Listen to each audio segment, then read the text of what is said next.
Magandang araw mga kataktika at ngayong araw na to, ready to harvest na ang ating mga talbos at kangkong. Ito mga kataktika yung ating ginagawang paghahalaman na nakatanim sa sako o planting with sacks. At ito nga mga kataktika, pangalawang harvest na itong ating mga pananim. O ito yung ating kangkong. Makita nyo nakahang pero nakatanim sa sako yan. Sa sako at yan yung ating talbos naman mga kataktika. Yan yung ating produkto ng ating pagtatanim sa maliit na spasyo gamit ang mga sako. At ngayong araw na to mga kataktika, tayo'y mag-harvest ng kangkong. Ito mga kataktika, magluluto tayo ng kangkong with tofu and pork or kangkong with tokwa at baboy mga kataktika. Ito na mga kataktika, yung na-harvest nating kangkong today. At dito mga kataktika ay re-ready na nga natin yung ating tofu or tokwa. So hiwain lamang ng katamtaman lamang para madaling maipirito. Nasa inyo yan kung gusto nyo crunchy. Pero syempre, masarap ang crunchy-crunchy niyan. So, iwain lang natin and then saka natin ipipirito. So, habang tayo ay nag-prepare ng ating recipe for today, ituloy natin ang masustansyang kwentuhan. O, ito mga kataktika, prito muna natin yung ating tofu. Yan. So, habang mga kataktika, ito yung isasahog nating pork sa ating recipe for today. So ito yung sibuyas bawang. At alam din naman natin ang taglay na health benefits ng ating sibuyas bawang.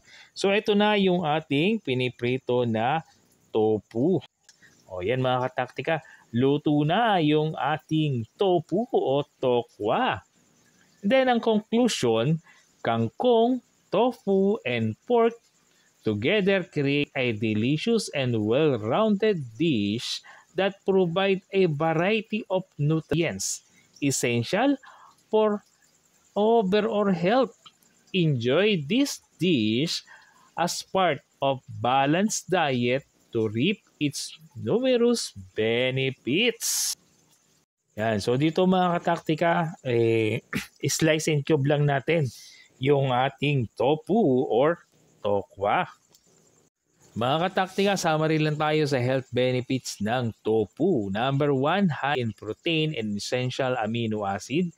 Good for heart health, bone strength. Number 4, weight management.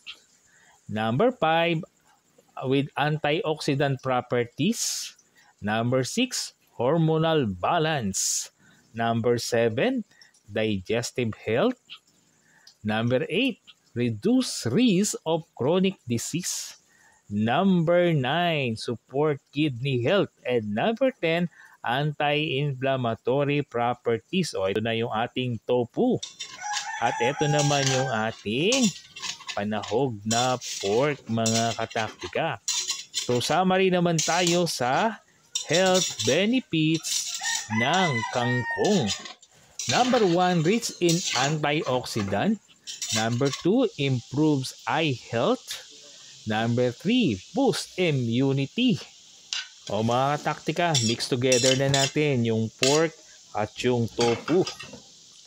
Yan, at syempre kayo nang bahala magtimpla ayon sa inyong panlasa. Dahil ang inyong panlang magsasabing sakto na, masarap na. Yan, and number 4, health benefits ng kangkong naman, yan habang nilalagay natin ating hinarvest na fresh na kangkong, it promotes digestive health, regulate blood sugar level, support heart health, aids detoxification. Yan mga kataktika ang health benefits ng kangkong ng tofu. Yan, tuloy-tuloy lang ang halo-halo. ang ating mga ingredients. Kailangan dyan medyo crunchy-crunchy. Ang kangkong nga pala is not only a versatile in kitchen but also packed with health benefits and essential nutrients. Kataktika yung ating press harvest kangkong na nilagyan ng tofu with fried fish and rice. Ang taktika natin dito, syempre mahal ang karne. So naglagay tayo ng tofu at nag-harvest tayo ng kangkong. So mga kataktika, kahit maliit ang ating espasyo, ang pagtatanim ay makakatulong upang kahit papano tayo ay makatipid subalit healthy food.